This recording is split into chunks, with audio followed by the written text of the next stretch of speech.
आज से यदि 5 साल पहले आप जम्मू कश्मीर जाते तो आपको कश्मीर का अलग से झंडा दिखाई देता।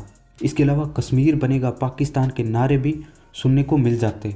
वहीं धरती का स्वर्ग कहा जाने वाला कश्मीर पिछले कुछ दशकों से आतंकवाद का गढ़ बन गया था। इसके अलावा हड़ताल और स्टोन पेल्टिंग तो मानो कश्मीर का रिवाज ही बन गया। लेकिन इसके बाद एक ऐसी घटना हुई जिसने कश्मीर को बदल कर रख दिया। अब मोदी साहब क्या कर ले? 370 की बात करते हैं, वो कभी भी अगर वो 10 दफा भी हिंदुस्तान के प्राइम मिनिस्टर बनेंगे वो 370 को नहीं छू सकते।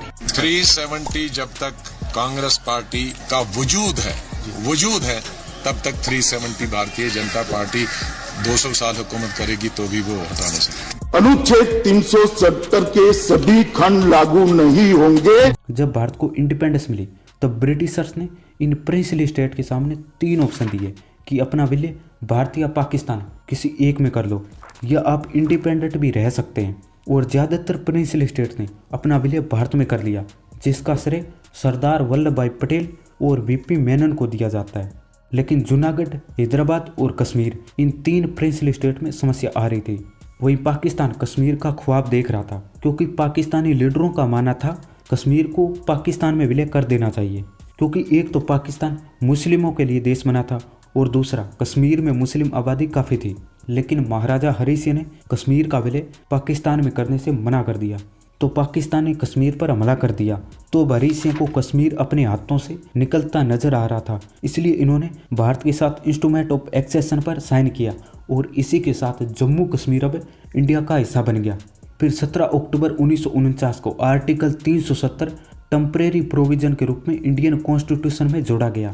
फिर 17 नवंबर 1956 को जम्मू कश्मीर का अलग से संविधान लागू हुआ। जी हाँ, आपने सही सुना कि कश्मीर का अलग से संविधान था। अब हम बात करते हैं आर्टिकल 370 की। जम्मू कश्मीर का अलग से फ्लैग था। जम्मू कश्मीर की विधानसभा का कार्यकाल 6 वर्ष का होता था। नॉन कश्मीरी यानी भारत के बाकी स्टेट के नागरिक जम्मू कश्मीर में ज़मीन नहीं खरीद सकते थे। यदि कश्मीरी महिला भारत के अन्य किसी स्टेट के व्यक्ति से शादी करती है तो उस महिला की नागरिकता समाप्त हो जाती। इसके उलट यदि कश्मीरी महिला पाकिस्तान के किसी व्यक्ति से विवाह करती है तो उसे भी नागरिकता मिल जाती। जम्मू कश्मीर पर आरटी लागू नहीं होता था। जम्मू कश्मीर पर धारा 356 और 360 नहीं लागू होती थी। जो भी संसद से कानून पास होते थे उन्हें जम्मू कश्मीर में लागू करने के लिए जम्मू कश्मीर की विधानसभा से अनुमति लेनी पड़ती थी। इसके अलावा जम्मू कश्मीर में अल्पसंख्यक समुदाय को आरक्षण नहीं मिलता था और इन्हीं सभी कारणों की वजह से आर्टिकल 370 और 35A हमेशा विवादों से घिरा रहा। श्यामा प्रसाद मुखर्जी आर्टिकल 370 के खिलाफ थे। 5 अगस्त 2019 को आर्टिकल 370 हटने के बाद गृह मंत्री अमित शाह ने इसे ऐतिहासिक भूल को ठीक करने वाला ऐतिहासिक कदम कहा है। तो अब हम बात करते हैं कि आर्टिकल 370 हटने से क्या बदला है। देखो, आर्टिकल 370 हटने से पहले मैंने जिन पॉइंटों का जिक्र किया था वो सारे अब बदल गए हैं। जम्मू कश्मीर और लद्दाख यूनियन टेरिटरी होने के साथ ही इनका कार्यकाल 5 साल का है। जम्मू कश्मीर में तिरंगे के अलावा और कोई झंडा नहीं है। अब जम्मू कश्मीर में आर्टिकल 356 और आर्टिकल 360 लागू होंगे। भारत का कोई भी नागरिक जम्मू कश्मीर में ज़मीन खरीद सकता है। माइनॉरिटी को 16% रिजर्वेशन मिलेगा। राइट टू एजुकेशन और राइट टू इन्फॉर्मेशन एक्ट लागू होंगे। कश्मीरी महिला यदि नॉन कश्मीरी यानी भारत के बाकी किसी स्टेट के व्यक्ति से शादी करती है तो उसकी नागरिकता नहीं छिनेगी। पंचायत के पास अधिकार होंगे। आर्टिकल 370 हटने के बाद जम्मू कश्मीर में ग्लोबल इन्वेस्टमेंट समिट भी करवाई गई और इस समिट में 13,732 करोड़ के MOU साइन हुए। पहले आर्टिकल 370 के कारण जम्मू कश्मीर में केंद्र के बहुत से कानून लागू नहीं होते थे और इन्हें लागू करने के लिए स्टेट गवर्नमेंट से मंजूरी लेनी पड़ती थी। वित्त मंत्री निर्मला सीतारमण ने बताया कि आर्टिकल 370 हटने के बाद जम्मू कश्मीर में केंद्र के 890 कानून लागू हो गए हैं। आर्टिकल 370 हटने से पहले कश्मीर में प्रॉपर्टी खरीदना और बिजनेस शुरू करना असंभव था। इस कारण जम्मू कश्मीर में बिजनेस ग्रो नहीं हो पाते थे। लेकिन कहते हैं ना, वक्त बदला तो सब कुछ बदल गया। अब जम्मू कश्मीर और लद्दाख दोनों में इन्वेस्टमेंट बढ़ने लगा है। 2019-20 में जम्मू कश्मीर में 294.34 करोड़ का इन्वेस्टमेंट आया।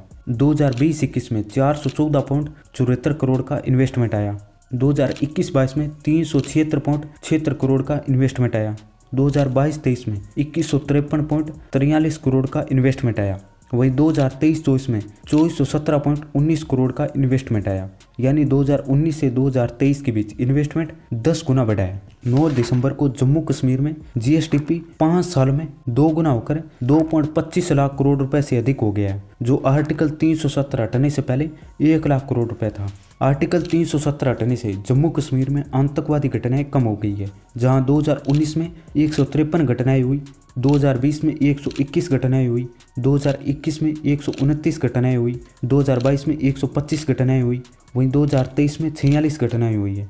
इसी तरह साल 2016 में 2553 स्टोन पेल्टिंग की घटनाएं हुई और 2017 में करीब 1400 घटनाएं हुई और 2018 में 1500 और 2019 में तकरीबन 2000 घटनाएं हुई, लेकिन इसके बाद ये 255 रह गई है। इन आंकड़ों से साफ अंदाजा लगाया जा सकता है कि कश्मीर में स्टोन पेल्टिंग की घटनाएं कितनी कम हुई है। आर्टिकल 317 हटने के 3 साल बाद जम्मू कश्मीर की पुलिस ने एक आंकड़ा शेयर किया है। 5 अगस्त 2016 से 4 अगस्त 2019 के बीच 930 आतंकी घटनाएं हुई, जिसमें से 290 जवान शहीद हुए और 191 आम नागरिक मारे गए। वहीं 5 अगस्त 2019 से 4 अगस्त 2022 के बीच 617 आतंकी घटनाएं हुई, जिसमें 174 जवान शहीद हुए और 110 नागरिकों की मौत हुई। यानी कश्मीर में आतंकवाद कम होने का सीधा असर टूरिज्म इंडस्ट्री पर दिख रहा है। जहां पहले आर्टिकल 370 हटने से पहले नॉन कश्मीरी यानी भारत के बाकी स्टेट के नागरिक जम्मू कश्मीर में जमीन नहीं खरीद सकते थे, लेकिन अब आर्टिकल 370 हटने के बाद 185 लोगों ने पिछले 3 सालों में जम्मू कश्मीर में जमीनें खरीदी है। इसके अलावा वाल्मीकि, दलित और गोरखा समुदाय के लोगों को कई अधिकार नहीं मिलते थे। उन्हें वोटिंग का भी अधिकार नहीं था, लेकिन अब उन्हें वोट डालने का अधिकार मिल गया। जहां पहले जम्मू कश्मीर में 94 डिग्री कॉलेज थे, वे आज 147 हैं। जम्मू कश्मीर में IIT, IIM और 2 एम्स वाला पहला स्टेट बन गया। जहां पहले 70 वर्षों में केवल 4 मेडिकल कॉलेज थे, अब 7 नए मेडिकल कॉलेज बनाए गए हैं। 15 नए नर्सिंग कॉलेज स्थापित किए गए हैं। पहले मेडिकल कॉलेज में सीटें 500 थी, अब आर्टिकल 370 हटने के बाद 800 सीटें और जोड़ दी गई है। PG सीटें 367 थी, जिसमें से 397 नई सीटें जोड़ने का काम किया है। जहां पहले 47 जन औषधि केंद्र थे, अब 227 जन औषधि केंद्रों पर लोगों को सस्ती दवाइयां मिल रही है। खेलों में युवाओं की भागीदारी 2 लाख से बढ़कर 60 लाख हो गई है। 70 सालों में पिछली सरकारों ने 24,000 घर दिए हैं, लेकिन पिछले 5 सालों में मोदी गवर्नमेंट ने 1,45,000 लोगों को घर दिए हैं। जहां 70 सालों में पिछली सरकारों ने 7,84,000 लोगों को पीने का पानी उपलब्ध करवाया था, वहीं बीजेपी गवर्नमेंट ने 13 लाख परिवारों को पीने का पानी उपलब्ध करवाया है। पेंशन लाभार्थियों की संख्या 6 लाख से बढ़कर 10 लाख हो गई है। अमित शाह ने कहा कि 2014 से जम्मू कश्मीर के विकास के लिए 80,000 करोड़ रुपए की लागत वाली 63 परियोजनाएं शुरू करी है। इसमें से 21,000 करोड़ रुपए की लागत वाली 9 परियोजनाएं लद्दाख में हैं। केंद्रीय गृह मंत्री ने कहा कि पिछले 10 वर्षों में हाइड्रो इलेक्ट्रिक प्रोजेक्टों में निवेश किया गया है। एग्जाम्पल, 4287 करोड़ रुपए की लागत से 642 मेगावाट की Kiru hydro electric project, 4526 crore रुपए की लागत से 540 मेगावाट की कुवार हाइड्रो इलेक्ट्रिक प्रोजेक्ट, 5282 करोड़ रुपए की लागत से 850 मेगावाट की Ratle hydro electric project, 973 crore रुपए की लागत से 1856 मेगावाट की सावलकोट हाइड्रो इलेक्ट्रिक प्रोजेक्ट। पहले जम्मू कश्मीर में रोड कनेक्टिविटी सही नहीं थी, तब श्रीनगर से जम्मू में 12 से 14 घंटे का समय लगता था, लेकिन अब श्रीनगर से जम्मू तक 6 से 7 घंटे में पहुंचा जा सकता है। अगस्त 2019 से पहले हर दिन औसतन 6.4 किमी सड़क ही बन पाती थी, लेकिन अब 20.6 किलोमीटर सड़क प्रतिदिन बन रही है। यानी आर्टिकल 370 और 35A हटने के बाद जम्मू कश्मीर बदल रहा है।